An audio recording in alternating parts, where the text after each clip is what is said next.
Want to remove an Instagram account from your phone's app? This video shows you the simple way in under 1 minute. Remember, this just logs the account out of your device. It does not delete your Instagram account permanently. If this video helps you, please consider subscribing to the channel and liking the video. To get started, open the Instagram app and go to your profile. Once you are on your profile, you must tap the 3 horizontal lines in the top right corner to open the menu.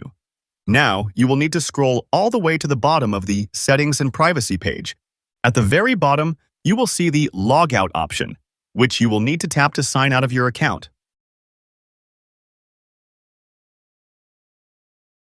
Now you see that your account is still on the login page of Instagram.